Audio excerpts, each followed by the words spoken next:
अगर कभी किसी सुनसान जगह से कोई आवाज आए और वो आवाज आपको आपका नाम लेकर बुलाए, तो पलटकर मत देखना। और अगर कोई मरा हुआ इंसान आपको चिट्ठी लिखे, तो उसे पढ़ने की गलती मत करना, क्योंकि कुछ चिट्ठियां जवाब नहीं मांगती, वे बस अपना अधूरा बदला पूरा करना चाहती हैं। उत्तराखंड की पहाड़ियों में बसा एक छोटा सा गांव था, देवपुरा। दिन में यह गांव बिल्कुल आम लगता। लकड़ी के पुराने घर, मंदिर की घंटी, बच्चे, खेत। लेकिन जैसे ही सूरज ढलता, देवपुरा की हवा बदल जाती। लोग कहते थे, यहां रात सिर्फ अंधेरा नहीं लाती, यहां रात पुराने गुनाहों को जगा देती है। इसी गांव में आई थी अनन्या। अनन्या एक युवा लेखिका थी जो सच्ची घटनाओं पर डरावनी कहानियां लिखती थी। वह मानती थी कि डर इंसान के भीतर छुपे सच को बाहर ले आता है। उसे किसी ने एक पुरानी चिट्ठी भेजी थी। चिट्ठी में सिर्फ 3 लाइनें थीं। देवपुरा आओ, यहां कुछ अधूरा है और वो तुम्हारा इंतजार कर रहा है। चिट्ठी पर कोई नाम नहीं था। देवपुरा पहुंचते ही अनन्या को अजीब सा एहसास हुआ। लोग उससे नजरें चुराते थे। उसने गांव के प्रधान से रहने की जगह पूछी। प्रधान ने धीमी आवाज में कहा, आप पुराने स्कूल के पास वाले अतिथि गृह में रह सकती हैं, लेकिन रात में बाहर मत निकलना। क्यों? अनन्या ने पूछा। प्रधान ने एक लंबी सांस ली। क्योंकि रात को वहां चिट्ठियां बांटी जाती हैं। अनन्या हंस दी, पर उसकी हंसी में डर छुपा था। वह अतिथि गृह पहुंची। सामने था पुराना सरकारी स्कूल, जिसे 15 साल पहले बंद कर दिया गया था। कहा जाता था वहां एक शिक्षक की मौत हुई थी। पहली रात 12 बजे। खट खट खट। दरवाजे पर दस्तक।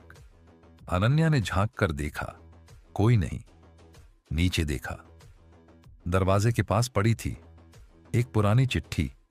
उस पर लिखा था, तुमने सच लिखने का वादा किया था। अनन्या का दिल तेज धड़कने लगा। उसने चिट्ठी खोली। अंदर लिखा था, मैं मास्टर शिवनाथ हूं। मैं मरा नहीं हूं, मुझे मारा गया था। अगली सुबह अनन्या ने गांव में पूछताछ की। लोग पहले चुप रहे। फिर एक बुजुर्ग बोला, मास्टर शिवनाथ ईमानदार आदमी था। उसने गांव के बड़े लोगों की गलतियां उजागर की थीं। फिर अनन्या ने पूछा। बुजुर्ग की आंखें भर आईं। फिर एक रात उसे उसी स्कूल में बंद कर दिया गया। सुबह उसका शव मिला। सरकारी रिकॉर्ड में लिखा गया आत्महत्या। पर सच ये था, गांव के कई लोग उस मौत के गुनहगार थे। हर रात नई चिट्ठी, हर चिट्ठी में एक नाम, हर नाम एक गुनहगार। चिट्ठियां कहती, सच लिखो, डरो मत। लेकिन आखिरी चिट्ठी में लिखा था, अब तुम्हारी बारी है। अनन्या टूट गई। उसने कबूल किया। 15 साल पहले वह इसी गांव में थी, एक पत्रकार के रूप में। उसने मास्टर शिवनाथ की कहानी दबा दी थी। पैसों के लिए, डर के लिए। और तभी कमरे की लाइट बुझ गई। स्कूल की घंटी बजने लगी।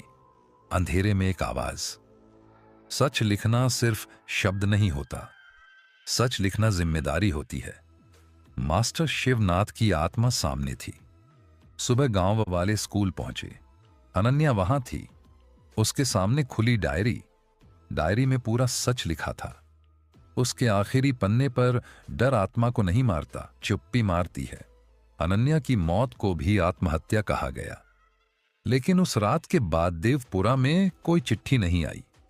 मोरल, नैतिक संदेश, जो सच को दबाते हैं वो कभी शांति से नहीं मरते, और जो डर के कारण चुप रहते हैं वो भी उतने ही दोषी होते हैं।